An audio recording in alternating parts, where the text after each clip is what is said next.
Alrighty, we're going to get started on our Alzheimer's presentation. Excuse y'all over in the side, Butch, Grimes. We can't be chit-chatting during presentation time. So hello everyone, I am Tia Delaney Stewart. Hello there. Oh my God, I see so many people I know in the crowd. I swear, I feel like I'm at a family reunion. I am a registered nurse, and I'm the Director of Diversity, Equity, and Inclusion for the Alzheimer's Association California Southland chapter. You try saying that fast. I will be co-presenting today with my partner in crime. We work for two separate organizations, but in community, we are united, and it will be Ms. Petra Niles, and I'll have her introduce herself when she comes on. We only have about 20 minutes. Butch, could you close that door for me? See how I just know people and order them around?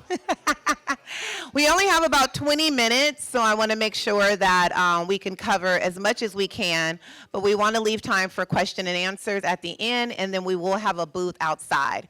And so what we're going to do today is touch a little bit on facts and figures. We're going to talk a little bit about what dementia is and how it differs from Alzheimer's disease and vascular dementia.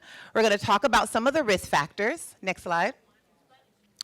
And then my colleague will talk about some of the social determinants of health, back one, social determinants of health, Alzheimer's disease in Black and brown populations, and then again leaving some time for Q&A. Next slide. So here are our facts and figures for 2024. The new 2025 facts and figures just came out today, so we will be sharing them out.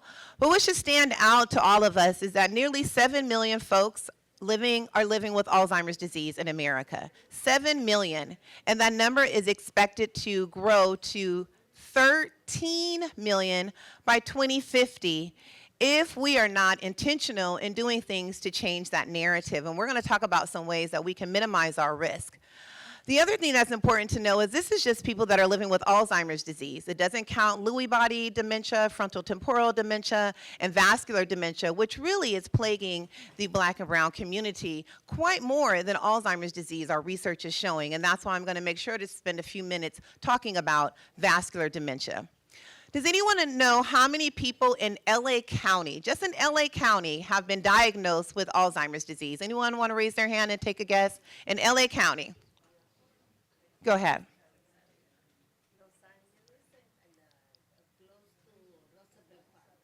So,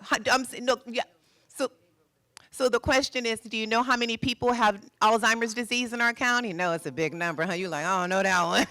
Girl, me neither, no. Anybody else want to take a stab at it? How many people in LA County, you in the purple scarf? Huh? Not a million, not that many. How many in LA County alone?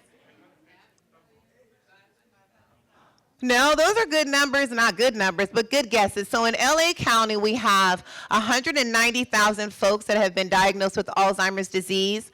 And in the state of California, we have over 700 and I believe 20,000 people in our state that have been diagnosed. But what's important to know, these are people that have been diagnosed. And how many people have been not diagnosed? I've never been to the doctor to actually see what's going on with them. So as you can see, we can look at America, but we need to focus on what's going on in our community. Next slide. And so there's the answers right there.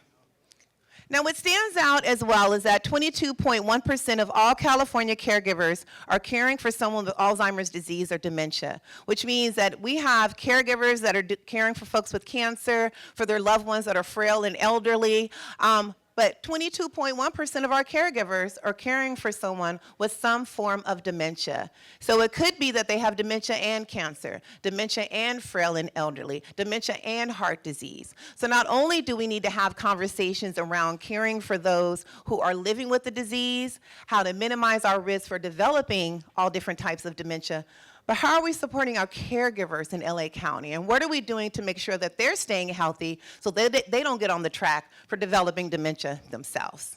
Next slide.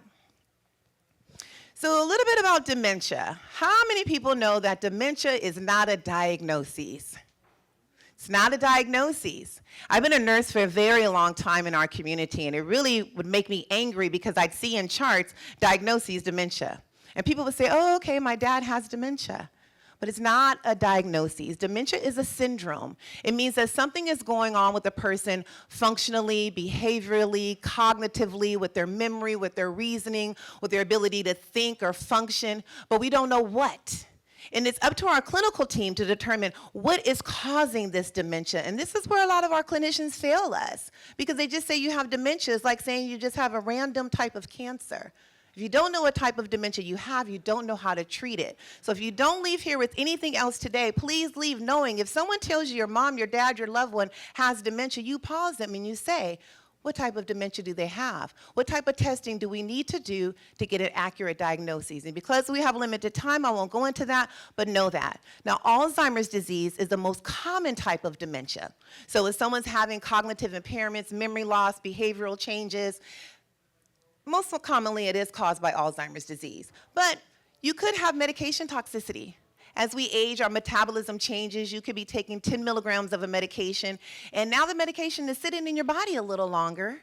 So maybe you just need like 5 milligrams of the medication, but it's making your brain kind of foggy, and you're moving slowly, and you can't remember. And you go to the doctor, and they take some blood, and they realize, you got too much of this medication in your body. So that type of dementia is reversible, right?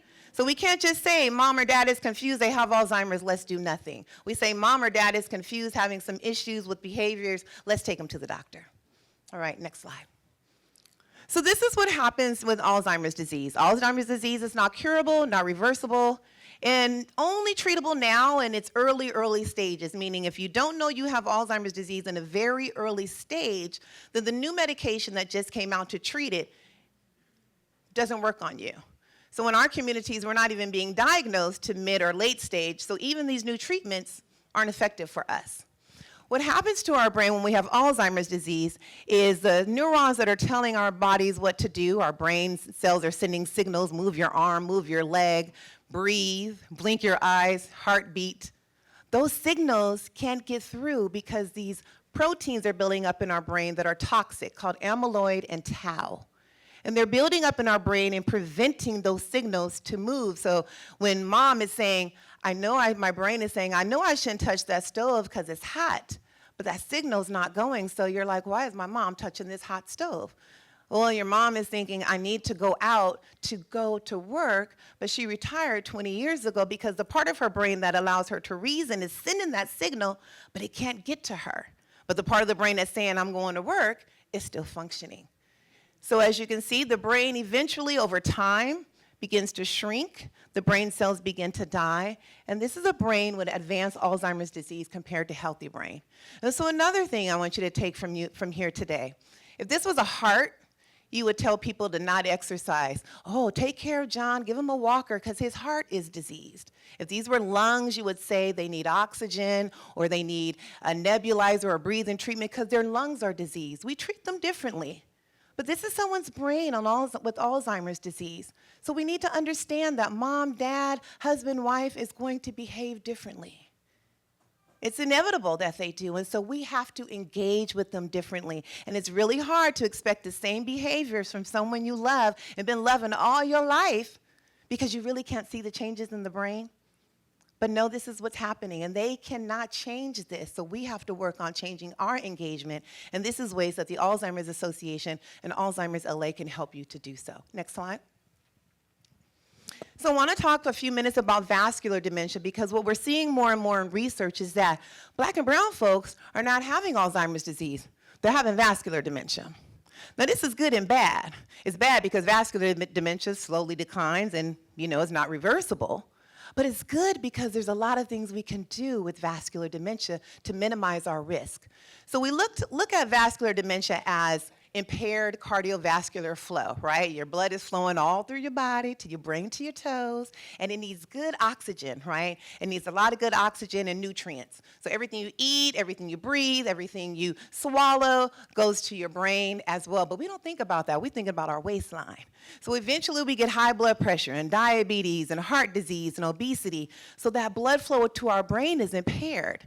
And I like you to compare it to like someone that's a diabetic when they have impaired blood flow to their feet.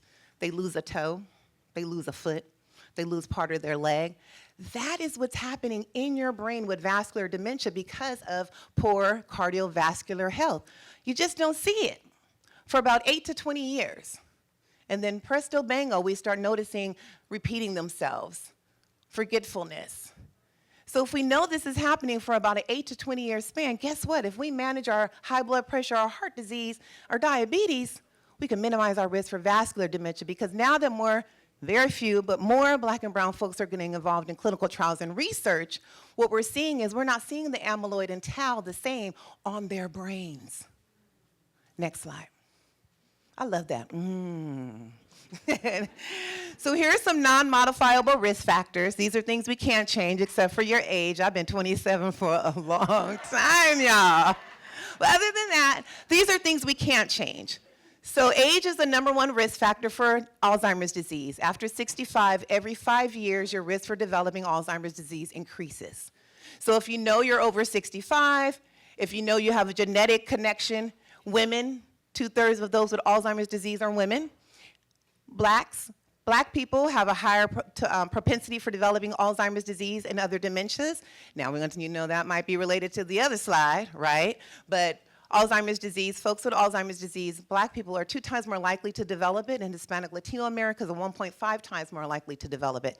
And the social determinants of health, I always say, are they modifiable? Can you really move if you live in a bad area? I don't know. Can you tell the grocery store to lower their affordable prices on some food you need to eat? So I say sometimes they're non-modifiable. But if you know you have these non-modifiable things, then you need to work on your modifiables, right? Next slide. And so here are some things you can work on to lower your risk for Alzheimer's disease and other dementias. You can work on your blood pressure, diabetes, depression, poor sleep, obesity. These are things that we know are known risk factors that if we work on them, it lowers our risk.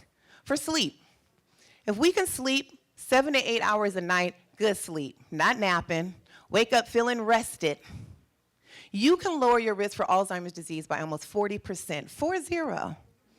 40. Now that you know that, you're gonna try to sleep, right? Yeah, it's the information we need to know, because it's different when you know this about your brain. If I know these things are affecting my waistline, I'm like, well, girl, I'll just get some bigger pants. But but when I know it's affecting my brain, I'm like, I need to do something about that. Oh, I am so sorry. Go slower. I'm so sorry. Thank you for reminding me. Thank you so much. So with social isolation and loneliness, when people come out and do the things that you're doing, you're decreasing your risk for developing Alzheimer's disease and other dementia. They've seen that folks that are socially isolated and define themselves as being lonely, so not just leave me alone, because I do that often, but that define themselves as lonely. And we age into loneliness, right? We retire, right? Maybe we lost a spouse or a loved one. Maybe your children went off to school, you moved. You can age into loneliness and not even realize it. And loneliness increases your risk factor for Alzheimer's disease and other dementia by 40%. They equate it to smoking, the mortality of smoking 15 cigarettes. Look it up. That's crazy. These are the things we have to talk about. So managing these things can help lower your risk. And we can come out and have a more in-depth conversation about these things with you, your organization, your faith community, to really talk about how we can address these things together. Next slide. So I'm going to turn them over to my colleague. Petra is going to talk about some of the social determinants of health and how Alzheimer's disease is affecting our community. Thank you guys so much.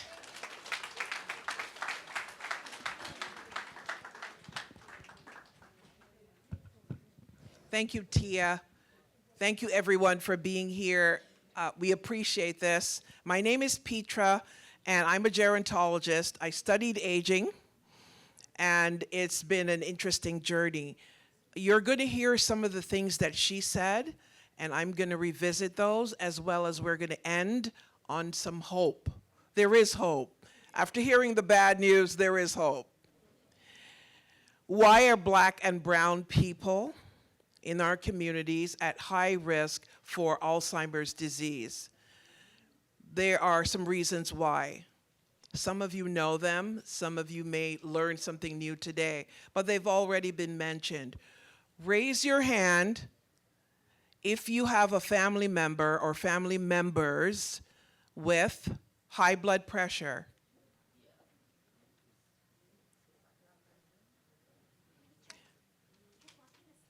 Oh, sorry. Raise your hand if you have a family member with high blood sugar, diabetes. Family members with high cholesterol.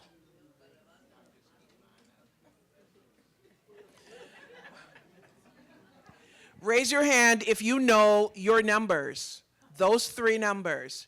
Raise your hand. Those numbers are critical to your health, your heart, as was mentioned, heart health, but they're also important for your brain, the health of your brain. So it's important when you go to your next doctor's visit to find out what those numbers are for you personally. And again, heart health and brain health are connected, hence the vascular connection where we need blood and oxygen to flow at all times for your heart, for your brain. So it's important to know that. That's part of the why. African Americans are at high risk for diabetes, blood pressure issues, and cholesterol. And so that pushes you at high risk for Alzheimer's disease. And African Americans are twice as likely, age 65 and above, to have a diagnosis of Alzheimer's. Latinos, 1.5 times at risk, as compared to white counterparts. So, yes, we thank you for that. We appreciate this information. So when you hear something, what do you do with it? You've got options. Sometimes you dismiss it. Sometimes you think, my goodness, I'm glad I know this. I can do something. The messages we have for you are messages that you've heard throughout your lifetime. When you were kids, you heard, eat your vegetables, play or exercise, connect with friends, have friends. These are the same messages that we can tell you right now are needed across your lifespan. Children, tweens, teens, young adults, older adults need to have a specific diet of fruits and vegetables. So this is part of the why. What do you eat? Raise your hand if your plates when you eat are really, really colorful, filled with fruits and vegetables. So there's some work to be done. There's some work to be done about the why. What are we eating? We love to eat. We have lots of celebrations with our families, holidays and things like that, but what we eat is really important. So it's important to consider the diet. All berries are important. They're antioxidants. Berries, all berries. The next time you go to the market, think berries, berries, berries, berries. The other thing is social connections. The importance of staying and connecting with family and friends. It's important to do that. Many seniors are isolated. Isolation leads into depression. Depression puts people at higher risk for Alzheimer's or a dementia. There are things that are known about this disease. There's still a lot of things that are not known. But what we do know is that diet does matter. So what you eat, again, and exercise. Exercise has been proven to be good for just about everything. Raise your hand if you exercise every day. So there's some work to be done.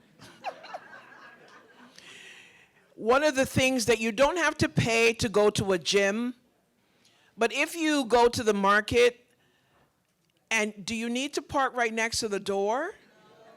Can you find the furthest parking space and then walk to the door? That's something that you can do. When you go to the mall, similar things. So what is important based on the topic of today is where you live in your neighborhood. Raise your hand if you feel safe walking in your neighborhood. Because when we tell you to walk and you don't feel safe, you're not going to walk. And so you'll have to find parks and other places to be able to walk. Raise your hand if you don't feel safe, so you have to look for other sources, other places to go. The senior center here has a lot of exercise opportunities, so take advantage of these opportunities. Also, the ability to know that, again, connecting with people is really, really important.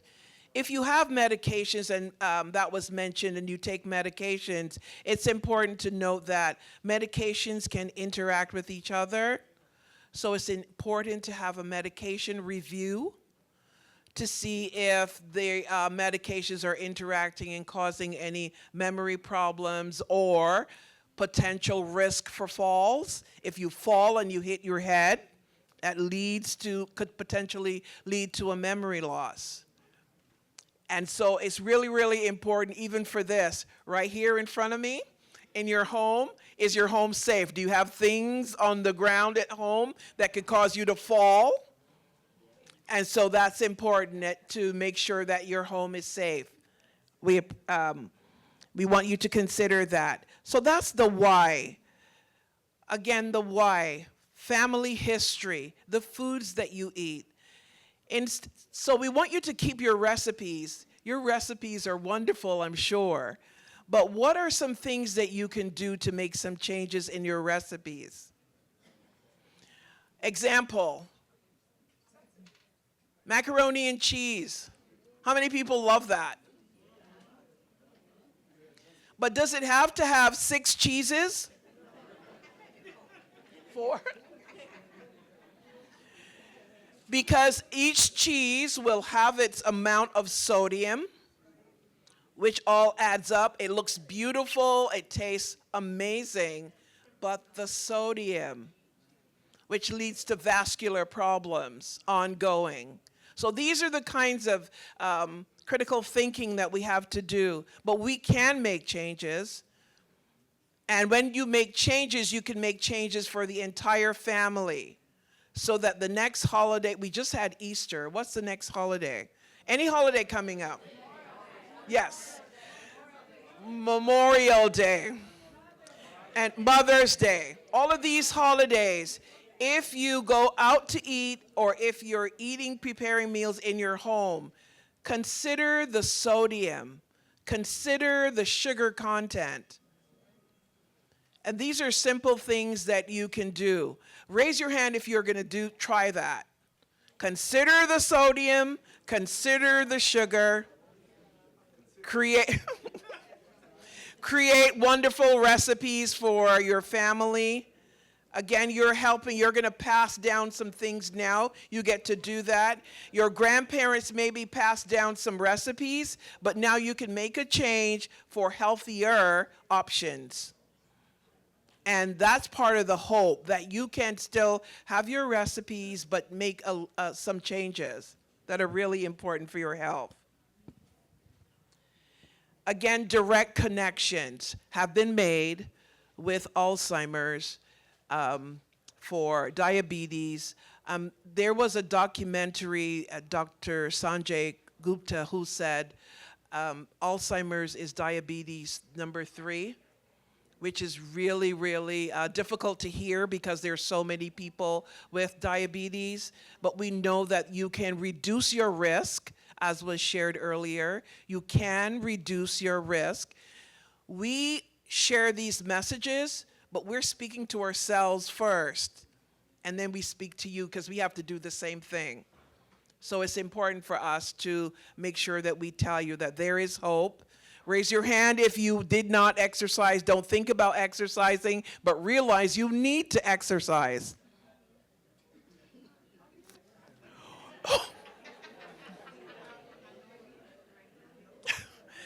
All right, one more thing, and then I'm going to turn it over. How many people, when you exercise, you feel really, really good? But you've got to do it. You have to do it. So we appreciate your time. There's a lot to know about this disease. We only have a short time to do this. We have lots of information. Alzheimer's Los Angeles is available to support you. Alzheimer's Association is also available to support you. Family caregivers, getting the proper diagnosis, asking any question, we are here to support you. Thank you for your time. Thank you, thank you. And so before we go into Q&A, there's always those spaces for difficult conversations, and this is the Racial Justice Learning Exchange. So I just share this information. I just want you to take a minute to kind of read it, just absorb it. And I want you to realize it says, these populations reported discrimination when seeking health care. Health care. Okay? So now I want you to envision that you are say, a Hispanic woman. Okay? You're over the age of 65. Maybe you identify as LGBTQ+. Maybe you live in a lower socioeconomic condition environment. Maybe English is not your primary language. So often, before you step out the door, you're dealing with ageism, sexism, racism, homophobia, poverty, and we know the biases that come with poverty, right? And the fact that you're struggling to identify with the primary language because people are not making it easier for you to communicate and for you to understand.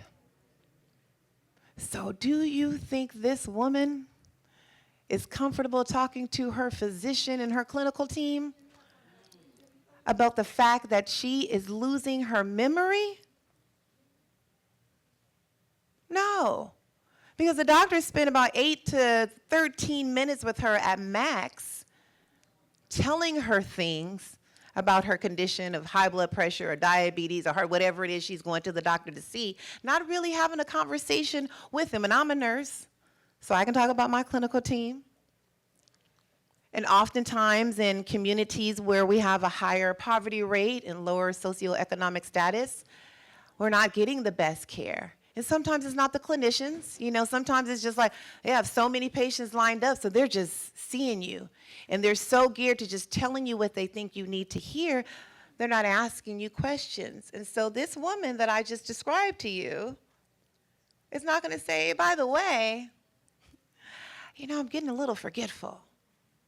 By the way, I forgot my way home a couple of times over the last few months.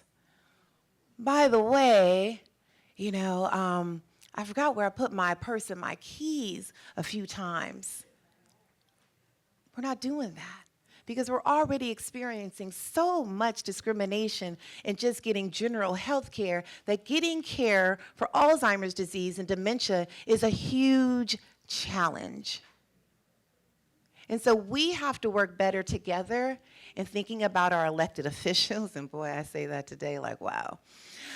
But thinking about our elected officials and the role they play in ensuring that the care we receive is dignified, is equitable, is justified, right? The care that we need, is this the care that I really need? Don't just give me the care you think I deserve. It bothers me when I would go see a doctor and they would start talking to me about my diet and the foods I eat. I'm a whole vegetarian. So the fact that you just talked to me about these foods that you just assume I was eating because of who you saw come in the room is a little, But just thinking about those things.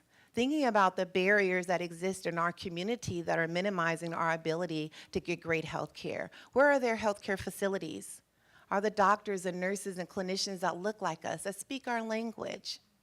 There are things we can do. I tell folks you can help support these colleges that are in our community, helping to mentor young nurses, young doctors, young social workers, helping provide funding, scholarships, opportunities, so we have more physicians, clinicians that look like us and understand us.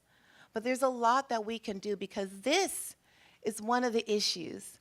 This is one of the reasons when Peter was talking about social determinants of health, this is a social determinant of health. And that's why I say they're not always modifiable, because you can't modify racism, sexism, homophobia, right? Those are not things we can modify in someone else. So we have to work together collectively to change these things in our community so that we have better health care, our children, and those who we leave behind, that legacy. So again, I keep this slide up at the end because I know it's that difficult conversation, but that's what the point of having a racial justice learning exchange is about. So thank you for that. So we're gonna have now a time for Q&A. So I'm gonna have my colleague, Peter, come on back up. And we wanna know what questions you may have about Alzheimer's disease, dementia, about risk management, about caregiver support, anything you wanna ask us. This is a time and opportunity that we can share with you. So any questions? Right there in the purple. Peter, does that mic work for you? I think it should. Oh, yeah. My name is Charlotte, and I just had a bad experience with my insurance. And I think we should all know about this. For 3 years, I've been denied for MRI. Wow. Okay. Well, they didn't give me an answer, so I asked, is it because of my age? Or because I'm a person of color? Okay, they got scared of that last question I asked. But anyway, I've been fighting this for 3 years. So I just kept on keeping on about this. So finally, 2 weeks ago, a month ago, I discovered I had a caregiver through the insurance. So I decided to call her and ask her if maybe she can help me. So it wasn't anything she could do, but she did connect me with my insurance to talk to a person. Well, the reason why I called again that time was because I wanted to know how much it would cost me for the MRI. And she stated, Mrs. Davis, you shouldn't have to. Now, this is from the insurance. That's right. You shouldn't have to pay for that. The very people that denied me the MRI, they have an in-between called Encore. Armacore. Okay. They're the one that denied it. But they work for the insurance company. So she said, I don't think you should have to pay that, Mrs. Davis. She said, I'm going to help you. I'm going to put in an appeal for you. Amen. And so the 25th, someone called me. I couldn't understand what the person was really talking about, but I did hear appeal. So I had my daughter to come over Sunday and listen to the message. Okay. And she ciphered it all out. So it has been Appeal. The appeal was granted, and I have 6 months to decide when to go and have the MRI. Amen. Mrs. Davis, Yes. thank you for sharing that, because that's what advocacy is about. That's what not accepting no is about. That's what advocating for your own health is about, because they can tell you no based on whatever reasons they want. Like you said, ageism. Is it because of my age? But if you have a reason and your doctor is supporting a reason and there's a diagnosis saying I need further testing, a lot of times we do walk away. We say, never mind. We get tired. We get exhausted. But you go ahead and advocate. And everyone here, that's a lesson learned, advocate. And you did another thing that I love. Girl, I love you already. You called somebody to help you understand that. And some people don't have anyone to call, but let me tell you, you can call one of our organizations and ask for help. We have a 24-hour, 7 days a week lines that you can call at 3 in the morning and say, hey, you know, I'm having some issues. I need to understand how to appeal this. Can you give me some numbers to call? Because maybe you don't have that daughter like Mrs. Davis does. But kudos and bravo to you. Yeah. Yeah, we have passed it out, but we will share that information as well. I just want to say there's also an opportunity, and Tia could back this up. Clinical research. Research is really important, and I know sometimes it sounds scary, the ability to be informed about something before you actually accept what the research is going to be. But your primary physicians, the doctors that you speak with, have the opportunity to speak to you about clinical trials. In clinical trials, quite often you have the ability to get all of the tests that you were advocating for with no problem. So ask your doctors about clinical trials. It's important that we have to find a cure. This is a disease diagnosed in 1906. 1906. This is 2025. Thank you for sharing that, Petra. And so we want to make sure you have our numbers. You may not get a chance to go to the table. So the 800 number for the Alzheimer's Association is 800-272. That's okay. And we'll make sure we'll put it up for you guys as well. But just so you have it, because they asked us to go ahead and mention it. 800-272. 3900, and it's on most of our literature, and that's our 24/7 helpline hotline. Again, in over 200 different languages. Yeah, as nurses, it's so interesting how we do that, but we do it. 800-272. 3900. That is for the Alzheimer's Association. And Petra, do you want to share your information with Alz LA? Alzheimer's Los Angeles, toll-free helpline number 844-435-7259. 844-435-7259. And we have these little cards outside. It's in Spanish and English, and you can grab one. Any other questions? Oh, there you go. Okay. My question is about Prevagen. Is Prevagen, is that helpful? So I have to answer you like a nurse and the Alzheimer's Association. We really don't support anything that's a supplement. Now, we're not saying don't take supplements. Always check with your physician, your clinicians to see.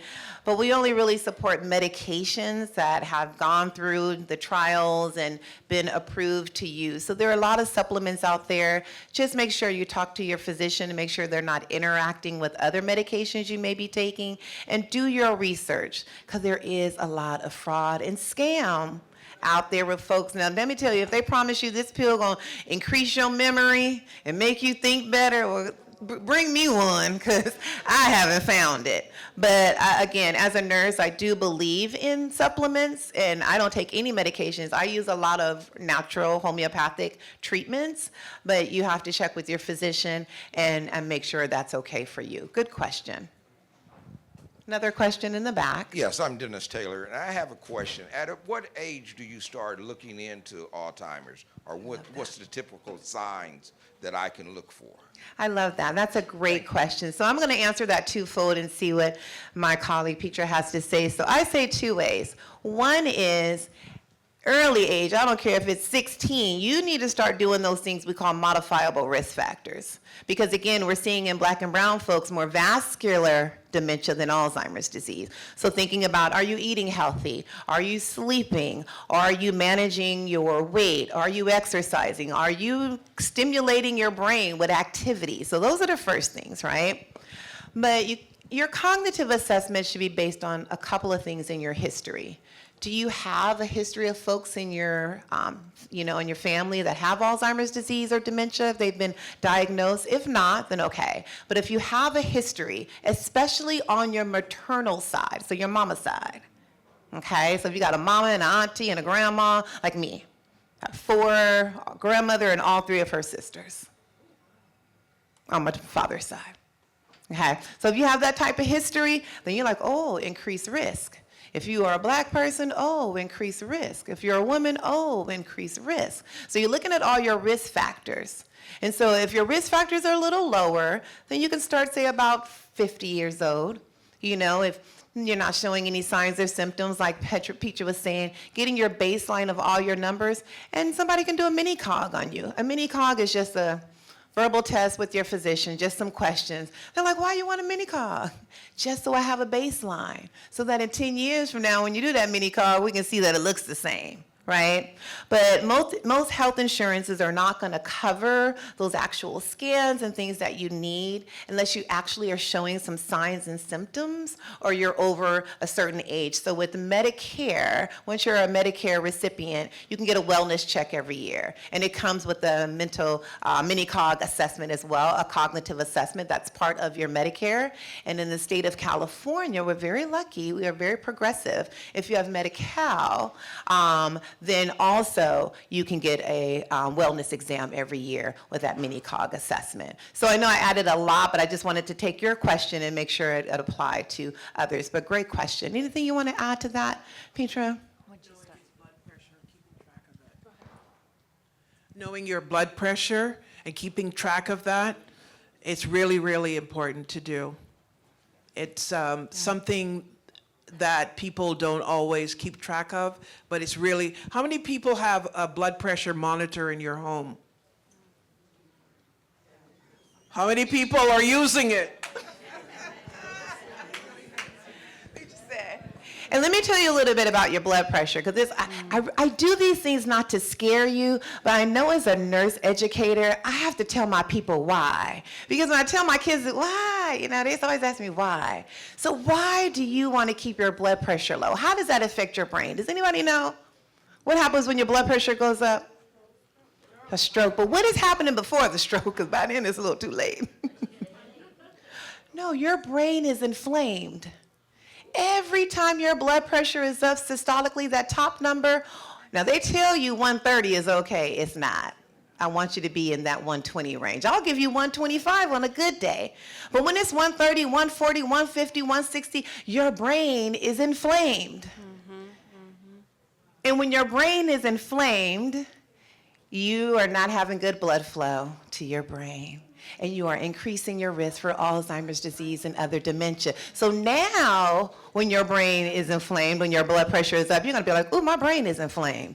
I need to get that number down. When your doctor tells you 140 is okay, it's not. Right. When your blood pressure goes up, when your blood sugar goes up, your brain is inflamed. Yeah. When you're stressed, when you're not sleeping, those cortisol levels are affecting your brain, and your brain is inflamed. That is what is increasing your risk for Alzheimer's disease and dementia. That's why we see trauma and stress directly correlated with Alzheimer's disease and dementia, and why we have a higher rate of it in our community. Because we get a little stressed out, you think? So we see that correlation. You know, I don't know how many mamas are worried about when their children go outside, are they coming back?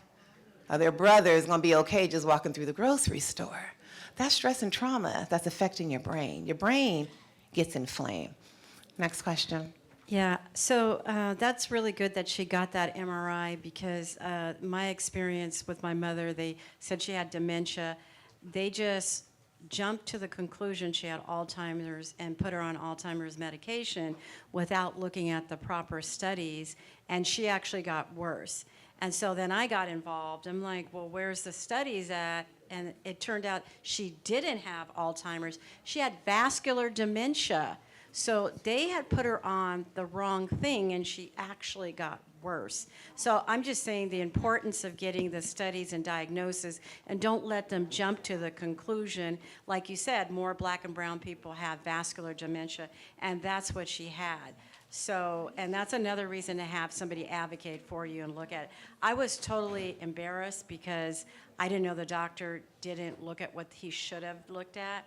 So I'm actually a doctor too, so I was really upset. I was like, oh my God, they didn't do what they were supposed to do. They jumped to the conclusion and they screwed up. So then I started looking looking at everything with her care, because I'm like, these people are not doing what needs to be done. I'm just saying that's important as well, and I congratulate her on making sure that she got her MRI before somebody made the wrong distinction, you know, and put her on the wrong thing, so. Thank you. So, what is your name? Yeah, Roberta Doucet. Thank you so much, Dr. Doucet. Yeah. And I'm glad you mentioned that. And that is a good piece of information to end this on if we don't have any other questions. Ask people how they got their diagnoses. As a nurse, people will tell me their loved one has Alzheimer's disease. And I'm like, they do? Oh, well, you know, they got a PET scan? They're like, oh, no. Well, how do you know your loved one has Alzheimer's disease? Oh, well, you know, they were getting forgetful and confused, and now, you know, they can't remember A, B, or C, so they got Alzheimer's disease. That's what we determine with the doctor. You cannot look at a person and know they have Alzheimer's disease. You cannot take somebody's blood pressure and know they have Alzheimer's disease. And until this FDA-approved blood biomarker is approved, you can't take someone's blood and determine they have Alzheimer's disease, despite what you may read in the newspapers today. Because the blood biomarkers that are being done right now, if they're done on Black people, they are less accurate. They're probably about 50% accurate because we have a high propensity of having kidney disorders. And so they need to do a series of tests, a kidney panel, some others tests as well, not just the blood test. And that's why the Alzheimer's Association does not utilize the blood biomarker, because it's not ready yet. But ask your clinicians how you got this diagnosis, because what you said is happening. It just happened to a friend of mine's mom. There are many medications that they'll give you for the treatment of symptoms of Alzheimer's disease, to help you sleep, to help behaviors. And unfortunately, they have an automatic reaction in people, especially our seniors, and they make you more aggressive, more combative, right? Is that what your mom, yeah? And it makes it, they're like, oh yeah, she really has it, right? But it's not, it's the medication. They just had a friend of mine's mom had the same thing, and I had to go log in and read her chart, and I found the medications, and I was like, have them take your mom off of that. They said she had hospital delirium. So we have to work with our physicians and our clinicians and ask more questions, and work with organizations like ours to get that support. We have a checklist that we'll give you to take to the doctor to ask those questions. Here's the questions.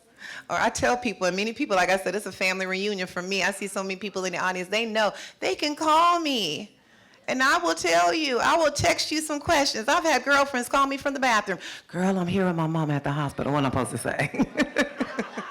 And I don't mind. So thank you so much for that, doctor. Thank you. Are there any other questions for Petra and I?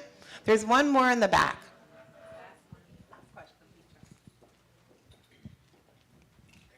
Hi, I understand that there's a direct correlation between hearing loss and dementia, and that's something that a lot of people don't talk about, and especially I know a lot of people are vain about wearing hearing aids and so forth, but I understand that it's really important to have your hearing checked because there is a direct correlation, and also vision, I understand.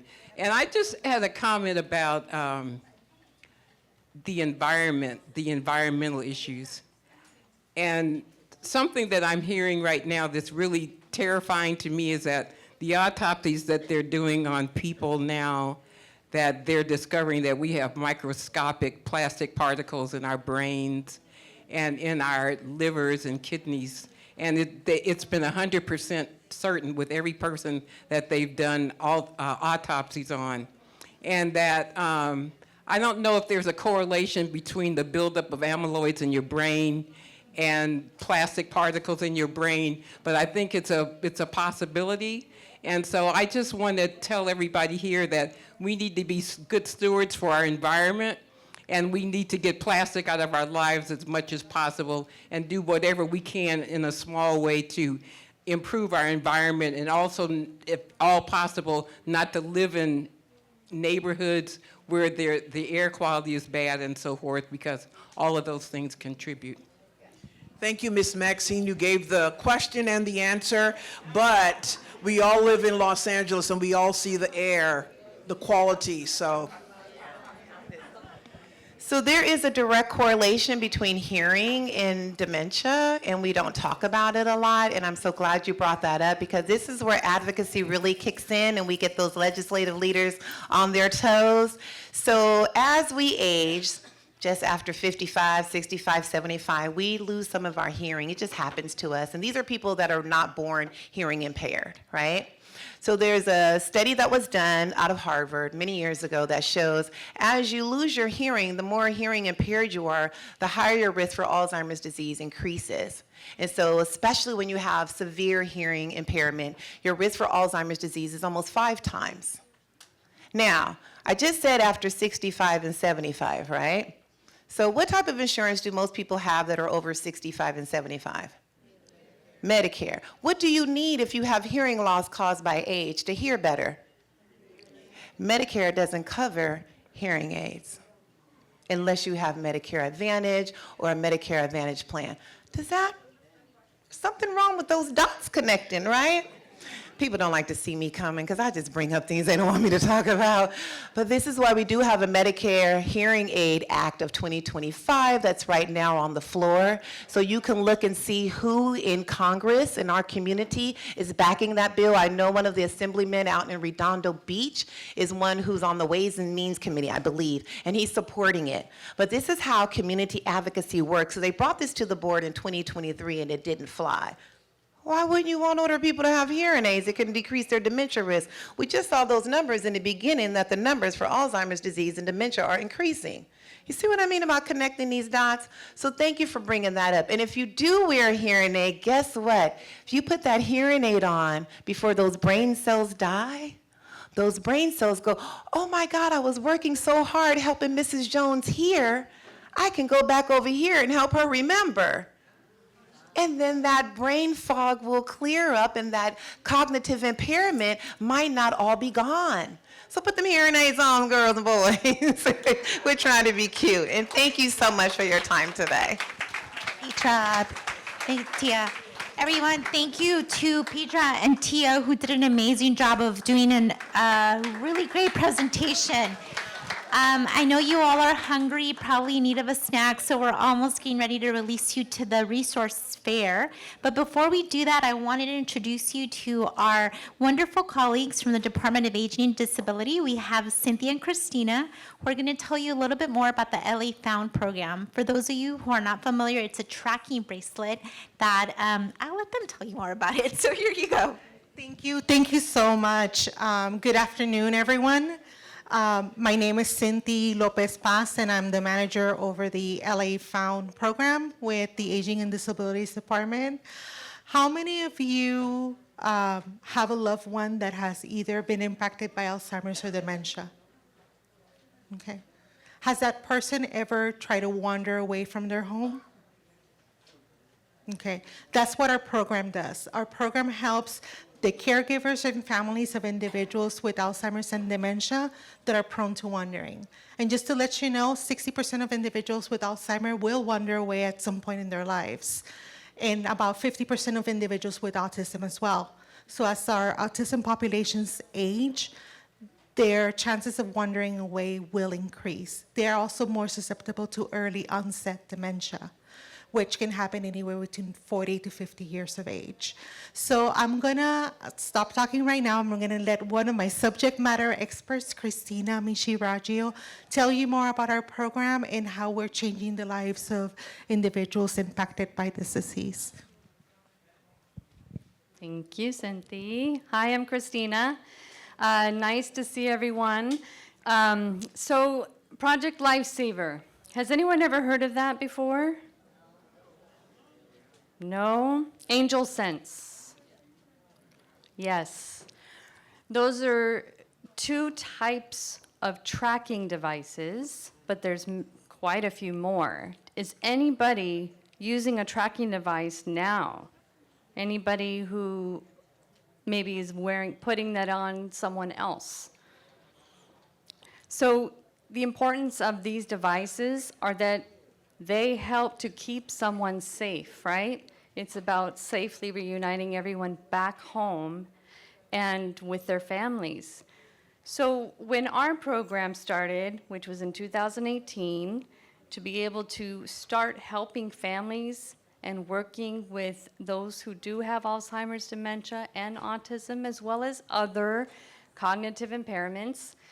We were able to procure Project Lifesaver devices, and those are radio frequency transmitters which actually emit a signal, and the sheriffs are the ones who have been certified to actually track those devices. They have all the equipment. They have actually mental evaluation training. So that's why they are the mental evaluation team. They work very closely with Department of Mental Health. They work closely to be trained as well in autism and crisis intervention. So this is who is going out to help our families and track them. Some of the other devices that we've actually tested in this program were GPS devices, and we are actually proud to say now that we have one that this alternative is called Theora Care, and we are able to offer this as well. So we are growing and expanding in some of the technology, which is one of the key strategies for this program. Education, prevention, as well as social media. There are very important strategies for this program to be able to help families. We do caregiving support, which is high on our priority, because it's not always about whether someone goes missing, but whether you have what you need in place at home. And there are a lot of recommendations that we try to get from our partners like Alzheimer's LA, Autism Society. We work very close with a lot of these partners to be able to provide some of the resources. And here at Aging and Disabilities, where we can really, really make sure that our families have what they need. We have over, I believe, 1,070 participants in our program, ranging from age 4 all the way to 100 plus. So it's a very wide range and all over throughout the LA County. Yes, that is a good question. So there are multiple ways that you can apply. You can apply online. You can even do it on your phone. There's an application link that we can actually give you guys, and we have brochures that have a nice little, I don't know if you guys know about the QR code nowadays. You gotta have, yeah, everyone, this is the way things are going now. But we also have an email. We can email you an application. We can mail you an application. So whatever is gonna work best for you, we'll get an application to you. And we can also even come to your home and help you. We can help you over the phone to complete it. And if anyone does need an application, I have some outside. If you just want to learn more, you can let us know. Am I missing anything? No, just if you know anybody that could benefit from the program. If you know anybody that could benefit from the program, please come and buy and pick up a brochure. Share the resources with individuals that you think may benefit. Again, this program targets individuals with Alzheimer's, dementia, autism, and cognitive impairments who are prone to wander away from home. So when these individuals have this diagnosis, it's not a matter of if it happens, it's when it happens and what can families do to get ready.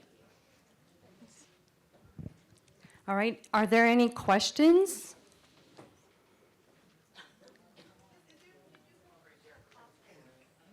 Say that again? Oh, now that's a really good question. There's no cost. Yeah, no, it's free. The bracelets are free. The spare parts that you might need for some of these, the tracking device are free. And there's no income requirement. So I need to go and get a display because, yes, that way you can see, well, at least one of them. I'll be right back. In the meantime, do we have any additional questions about the LA Found program? Okay, yes, back there, sir.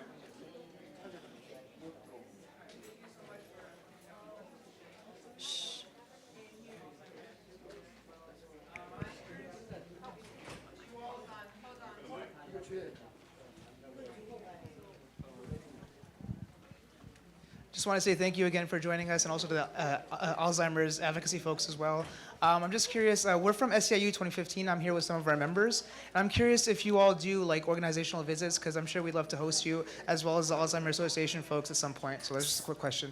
So absolutely, we can connect. As a matter of fact, I used to work in Home Support Services, and I used to work very closely with your MAC center. So Absolutely. please, if you can come see me afterwards, I can Sure. share information. Yes, we would love to be able to partner and figure out how we can get devices to the community, and just for them to learn about the program. Wonderful, thank you. You're welcome.